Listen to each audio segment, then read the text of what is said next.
नमस्कार, मु डॉक्टर ज्योति प्रसाद पट्टनायक। आपण माने शुणुछंती आह्वान ओडिया पॉडकास्ट। आज यही पॉडकास्ट रे रही एक क्षुद्र गल्प जार शीर्षक अछि हकर। लिखिछंती श्री प्रभंजन दास। भुवनेश्वर प्रभंजन दास बाबू आमको एई लेखाटी पठेइछंती एवं आमर एई पॉडकास्ट रे स्थान देबा पई निवेदन करछंती। चलंतु सुनिबा क्षुद्र गल्प हकर। यही गल्पटी कथा पत्रिका फेब्रुआरी 2021 मसीह प्रकाशित हो सारी। से दिन थिला रविवार। गाँ को जीवाई सकाळु बस स्टैंड रे मु बस को अपेक्षा करथाए। मात्र शीतुआ सकाळर कुहुड़ी कारणरू बस आसीबारे विलंब हेउथाए।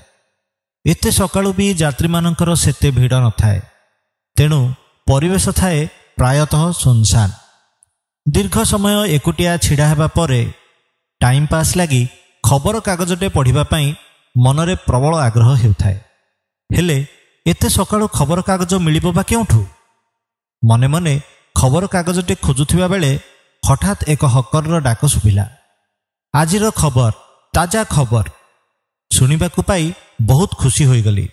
सेही डाककु अनुकरण करी देखे तो दूरर कुहुड़ी काकर भितरु गोटे 9-10 वर्षर पिलाटे हाथ में गुड़ाए खबर कागज धरी खूब जोर रे मो आड़क धाई आसुछि।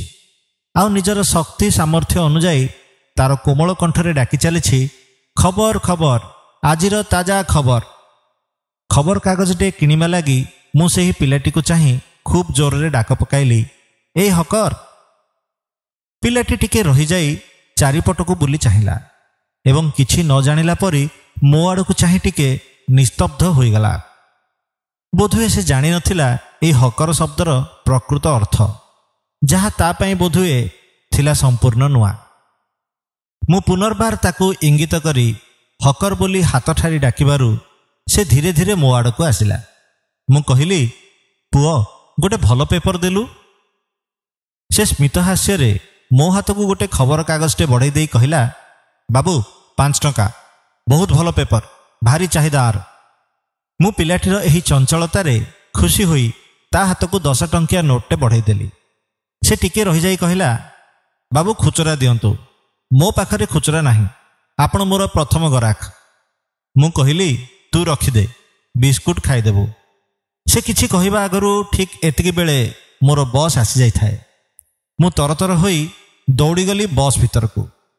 शांत मनरे सीट रे बसी खबर कागज उपरे नजर पकाइबा बेले पुणी थरे सेही हकरर डाक शुणी बेस कौतूहल रे देखे तो मो आग सीट रे बसीथिबा यात्री खबर कागजटे किणी ता हाथ को 5 टंका खुचरा देदेले।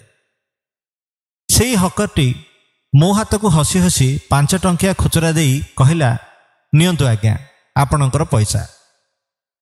मु पुणी कहिली, तू रख, मु तते खुशी रे देली। से तत्क्षणात उत्तर देला, नाई बाबू, जेतिकी मो पाउना मु सेतिकी नेबी, अधिका नेले पाप हेबो। एतिकी कही हसी देई से दौड़ी गला।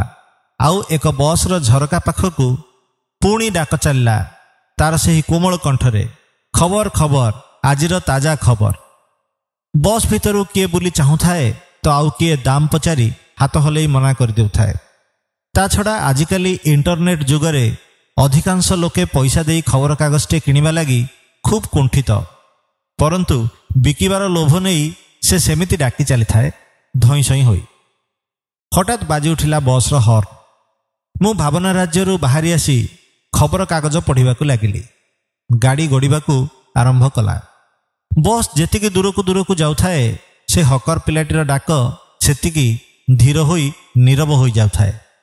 आजिकाली सबुठारे दुर्नीति, कलाबजारी, दलालगिरी, दुष्कर्म ए सबु खबर पेपर रु पढ़ी मु विरक्त होई मने मने भाबुथाए, सतरे समाज केते कलुषित होई गलानी, आउ एठी बंचिबा केते कष्टकर।